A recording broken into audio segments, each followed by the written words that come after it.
Bonjour à tous et bienvenue à On n'est pas sorti de l'auberge. Alors si je vous parle de thé, j'imagine que la Réunion n'est pas la première destination qui vous vient à l'esprit et pourtant il existe des plants ici qui poussent à l'état naturel, notamment à la plaine des Palmistes. Alors pour ce qui est de l'aspect production, c'est à Grand Coude qu'il faut se rendre, où Johnny Guichard a ouvert ici le labyrinthe enchanté. Il est quoi, 7 h du matin, j'imagine qu'il est déjà en train de travailler au champ, alors c'est parti.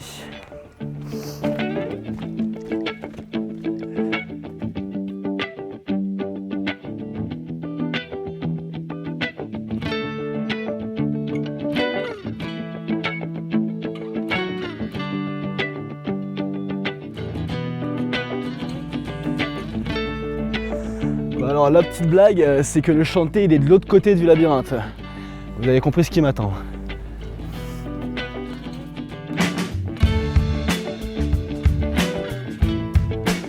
Bon, tu restes près de moi toi.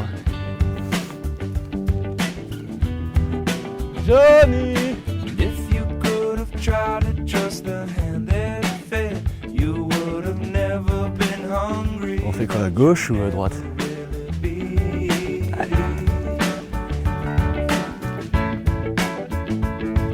J'ai la très désagréable sensation de tourner en rond là.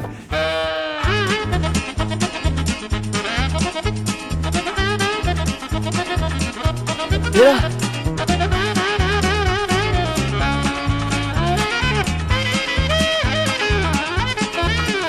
je crois qu'on est en train de ressortir en fait là, mais par l'entrée.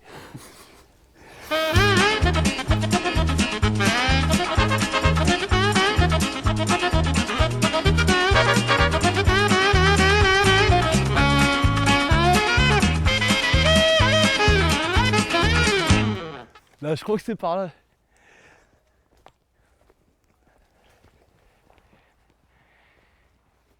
Eh ben, c'était pas évident de trouver mon chemin quand même. Ah oui, ben c'est ça le labyrinthe. Hein. Comment tu vois? Oui, ça va bien, on va bien la main trempée grand matin là. Ouais, c'est pas que la main qui a l'air de Voilà. tremper d'ailleurs. Bah oui, bah c'est le théier, bah, tous les matins il y a la rosée. Et ça, c'est ton quotidien, il faut que tu traverses ton labyrinthe tous les matins. Tous les matins, c'est le ici. plaisir de travailler du labyrinthe et même, vous voyez, les champs de récolte, c'est un labyrinthe. Donc ça reste ta principale activité, le thé. Le thé, tout à fait. Et aussi du géranium aussi un peu à côté. Le thé que tu cultives, tu le vends toi-même aussi? Tout est fait par nous-mêmes, de la récolte à la transformation, aux commercialisation. D'accord. Et si j'ai bien compris, il y a aussi du coup l'aspect pédagogique avec le labyrinthe que je viens de traverser. Tout à fait, voilà, le côté pédagogique, voilà, comme vous dites, avec la forêt de thé qu'on a gardée comme patrimoine, hein, pour que les gens puissent d'abord découvrir le théier dans son état naturel et ensuite découvrir les champs de récolte qui est derrière.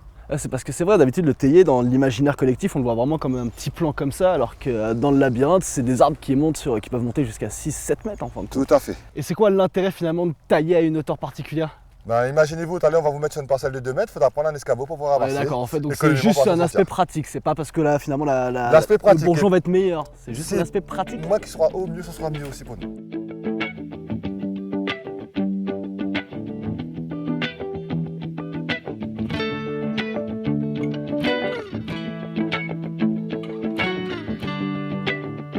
Pour ceux qui ne le savent pas, il faut dire que c'est le seul producteur de thé de France. Pas de l'île de la Réunion, messieurs dames, de France. C'est quoi, c'est une qualité particulière de thé que tu cultives toi ou... Alors nous, comme variété de thé qu'on a ici, c'est la Samica, c'est la famille des camélias, hein, Camellia sinensis Samica. Et après on va produire soit du thé blanc ou du thé vert avec nous aujourd'hui. Nous. Le thé remonte quand même depuis les années 55 ici à La Réunion. On en produisait aussi, voilà, tout à fait, on en produisait aussi sur la plaine des Palmistes, on en produisait aussi à l'Éden à Brapanon, à Mainciol à Saint-André, on a fait aussi des plantations dans les Hauts de Saint-Denis au Brûlé. Voilà, mais ça veut dire que l'aventure a duré de 1955 à 1972. Très Et rapide, ça s'est arrêté. assez fulgurant en fait. Voilà, et nous, bah, ça fait 11 ans aujourd'hui qu'on a essayé de remettre ça en valeur. Donc toi, tu as vraiment cette volonté de développer la production de thé. Tout à fait, de développer De la la production de thé et surtout de sauvegarder notre patrimoine agricole de Grand Coude à travers le thé et le géranium aussi. Hein. Alors parce que c'est ça, alors pourquoi justement Grand Coude? Pourquoi Alors, avoir choisi de t'implanter à Grand Coude ici? Ben, vous voyez, même si on n'a pas eu de pluie hier, regardez la rosée qu'il y a, l'humidité seulement. C'est ça qui fait notre qualité du thé, c'est notre terroir. T'es pas tout seul, j'imagine, à récolter ton Non, thé. on a d'autres personnes avec moi. On a Monsieur Rivière qui salarié avec nous, qui est aussi un des récolteurs, on va dire vraiment en chef avec papa, qui récolte vraiment du thé. Et après, en grosse période, maman aussi nous aide un peu. Ou sinon, on prend aussi quelques saisonniers pour nous faire un petit peu la récolte de thé, parce que tout ça, on ne peut pas s'en sortir. Hein. Comme je disais, on a 3 hectares de récolte aujourd'hui. Par matinée, on peut ramasser environ 20-25 kg de thé. Et on va dire, c'est toute l'année qu'on ramasse. Hein. Après, on va dire à partir du mois de juin, juillet, août, on n'a pas de récolte. À partir du mois de septembre, tous les mois, on repasse les mêmes parcelles. Bon, dis-moi, est-ce que tu as besoin d'un petit coup de main pour récolter ton... Ah oui, tout ton à fait, thé. c'est tous ces petites pousses là qu'il faut ramasser. Alors c'est lesquels? Que je fasse pas de bêtises. Toutes les petites pousses, toujours la petite pointe argentée avec les 2 feuilles. Montre-moi. Comme ça. D'accord, Voilà. petite pointe argentée avec les 2 feuilles. Toujours, si y a le bois Voilà. terminal plus les 2 feuilles, ça vous pouvez récolter. Que soit la grosseur des boivons et des feuilles, s'il y a le boivon, vous pouvez ramasser.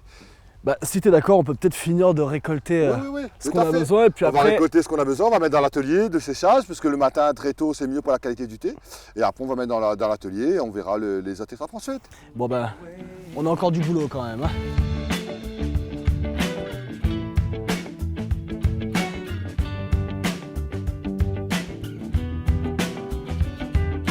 If you could have tried to trust the hand that fed, you would have never been hungry, but you never really be. Parce qu'aujourd'hui on a un marché qui serait important, de produire du thé blanc, du thé vert, du thé noir, de faire du thé impérial, on a commencé à faire un tout petit peu aussi. Ce qui fait la complexité et le prix aussi du thé impérial, c'est qu'en fait on ne récupère que bourgeon. le bourgeon même. Tout à fait. Contrairement à cette technique-là qui consiste à récupérer La cueillette fine.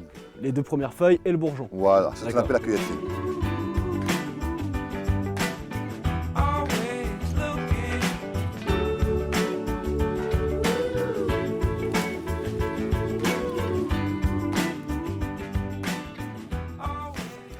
Bon, après une matinée passée au champ, on a finalement réussi à remplir un sac. Et là, on va passer au séchage façon traditionnelle. Always looking.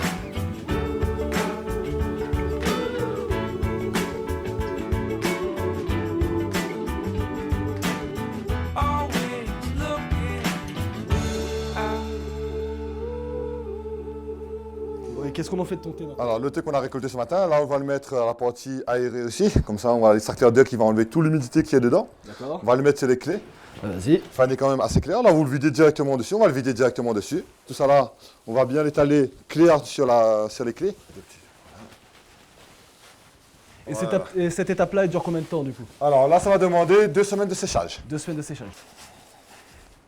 Voilà. On va pousser les clés. Et voilà. Alors donc du coup 2 semaines. 2 semaines comme ça avec des séchage. niveaux différents dans D'accord. l'atelier selon le filtrage qu'on aura. On va mettre ici pour l'extraire vraiment l'humidité au tout début pour qu'on puisse enlever le maximum d'eau. Une fois qu'il a commencé à bien flétrir, on va le remettre ici. D'accord.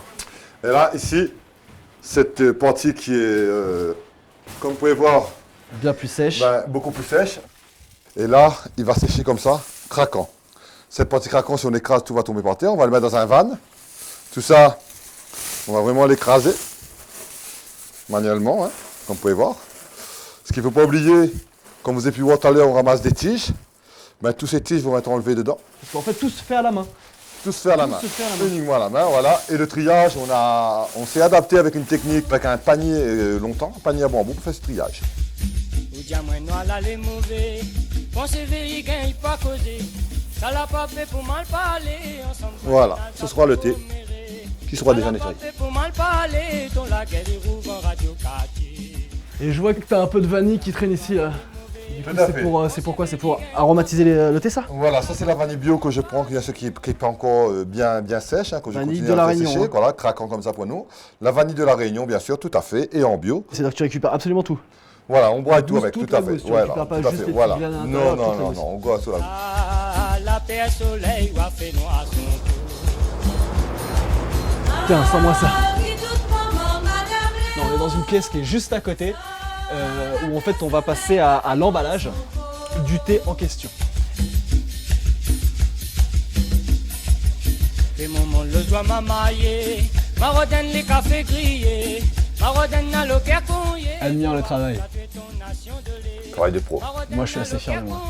Pour faire on tatouer ton nation de lait. Et mon monde le doit m'amailler, Alors, une autre activité de ton exploitation, c'est le géranium. Tout à fait, le géranium, comme vous pouvez voir là, on a 2 variétés de géranium. Hein. Bon, celle-là, on est en train de couper pour la distillation de samedi. Ouais. Là, c'est d'un champ qu'on avait gardé pour les boutures. On a enlevé quelques branches qui restent dessus pour pouvoir distiller samedi. On coupe un petit peu d'avance, comme ça flétrit un peu. Après, tu fais ta distillerie sur site. Tu as un alambic qui te permet de le Tout à faire. fait, j'ai 2 alambics différents parce que comme j'ai des variétés de géranium différentes, on ne doit pas mélanger les variétés. Tout à fait, ouais. Bon, t'es pas seul à planter ici le géranium. Non, mais c'est l'exploitation, c'est quand même une exploitation familiale. Il y a papa qui m'aide beaucoup pour travailler sur le géranium. Un exemple, là vous avez les boutures qui viennent de planter. Et au fur et à mesure, on refait les plantations. Je me dis, on aurait presque pu filer un coup de main, non, pour ça. Non mais toi, t'es toujours pareil, hein, pour ce qui est de bosser.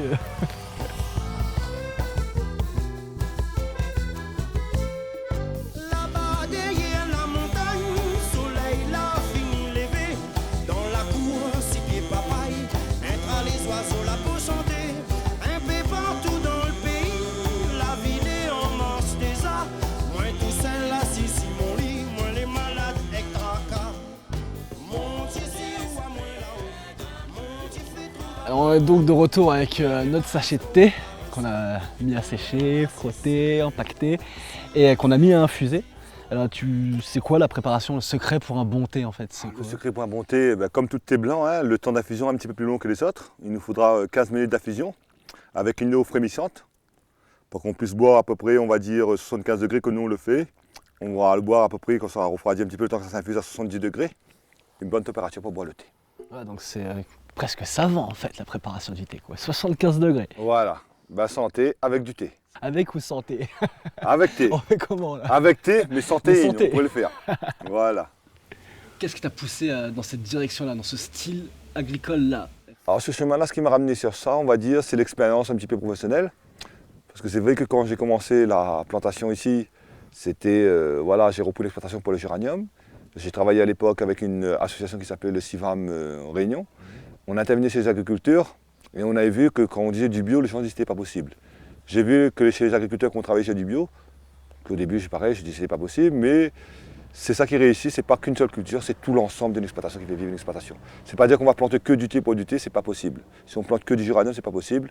Mais en associant les 2 cultures ensemble et en associant 2 petites cultures à côté, on arrive vraiment à rendre l'exploitation viable. Viable, économiquement viable. Économiquement viable, tout à fait. C'est quoi les projets pour l'avenir?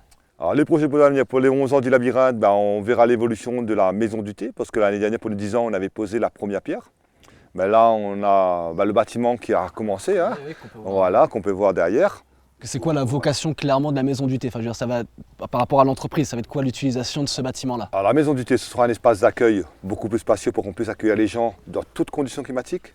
Ouais, Parce que c'est important de vous dire quand même que Grand Coude, on est quand même à 1100 mètres d'altitude. c'est En pour ça hiver, que le thé pousse si bien. pousse si bien, mais en hiver, il fait très frais. Cette année, on a eu beaucoup de pluie. Même s'il y a de la pluie, on pourra quand même accueillir les gens. Et surtout, c'est de pouvoir transformer plus de thé. Ensuite, on aura quand même le côté, on va essayer d'évoluer. Là, il y a ma soeur qui travaille avec moi. On va déguster en même temps qu'elle transforme ses petites madeleines.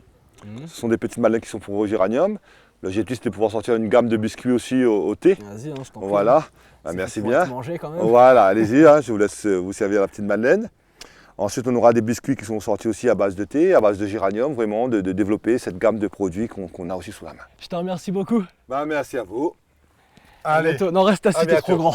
Ah, je reste assis alors. Je vais manger un peu plus, comme ça je vais grandir. À bientôt, Johnny. Ok, à bientôt. Bye bye. Allez, bye.